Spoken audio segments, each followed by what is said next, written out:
Bapak, Ibu, dan anak-anak, keluarga Kristen, sahabat Kristus yang diberkati Tuhan, salam sejahtera bagi kita sekalian, dan salam jumpa dalam santapan harian keluarga di hari ini bagi keluarga Kristen, sahabat Kristus, dimanapun saudara berada.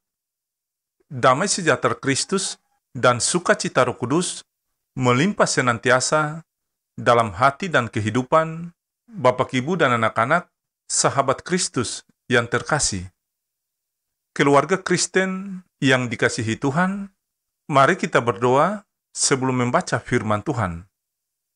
Ya Bapa di sorga, firman yang hidup dan menghidupkan, di saat ini kami keluarga Kristen hendak mendengarkan firman-Mu. Kami mohon, ya Roh Kudus, berilah pencerahan bagi kami dan bukalah mata rohani kami dengan kuasa Roh-Mu yang kudus, agar saat kami membaca firman-Mu, kami dapat mengerti dan memahaminya, serta melakukannya dalam kehidupan kami. Dalam nama Tuhan Yesus, firman yang hidup, kami berdoa. Amin.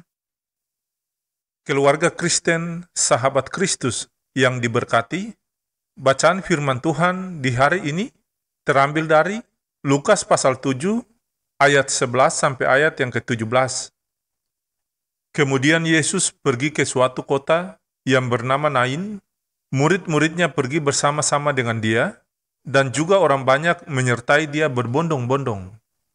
Setelah ia dekat pintu gerbang kota, ada orang mati diusung keluar, anak laki-laki, anak tunggal, ibunya yang sudah janda, dan banyak orang dari kota itu menyertai janda itu.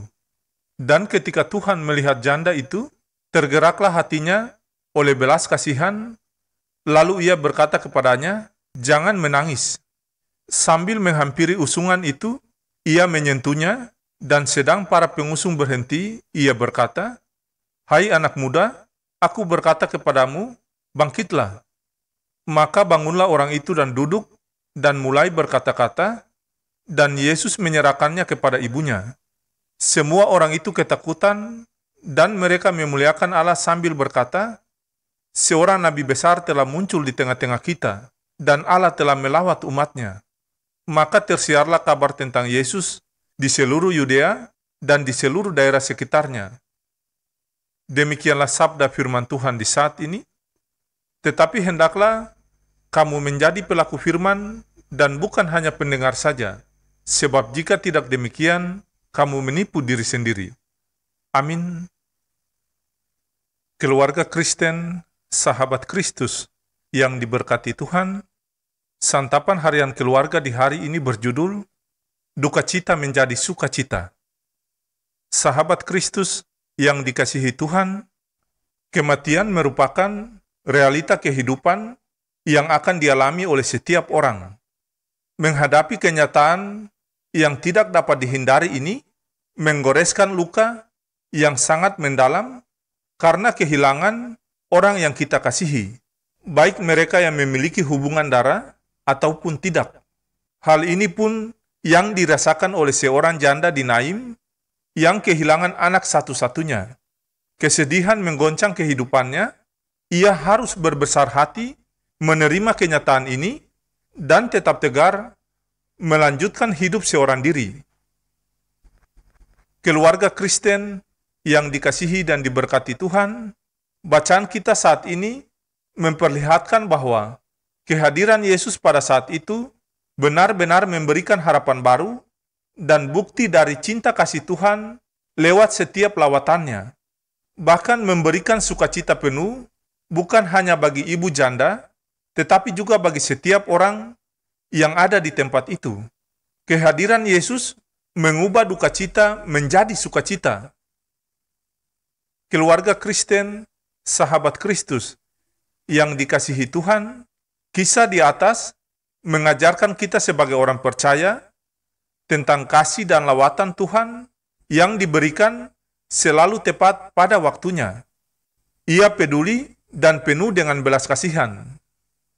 Pertolongan Tuhan akan selalu diberikan sekalipun tanpa kita yang memintanya. Kenyataan hidup seringkali membuat kita sebagai orang percaya terpuruk dan kecewa. merasa sendiri, dan tidak ada yang peduli. Keluarga Kristen yang diberkati, tetapi sebagai orang-orang yang beriman kepada Yesus Kristus, yakinlah, Ia tidak akan pernah meninggalkan kita sendiri. Ia adalah Tuhan yang mampu mengubah duka cita menjadi sukacita. Jadi ingatlah, saudaraku yang terkasih dalam Tuhan, apapun yang menjadi persoalan kita, termasuk kematian sekalipun, Roh Kudus-Nya akan selalu tetap menghibur kita melalui firman-Nya maupun orang-orang yang berada di sekitar kita yang hadir untuk menghibur dan menguatkan kita. Ya Tuhan Yesus, kami percaya lewat lawatan tangan-Mu, sukacita akan selalu kami rasakan. Damai sejahtera Kristus memerintah dalam hati dan kehidupan keluarga Kristen yang terkasih. Amin.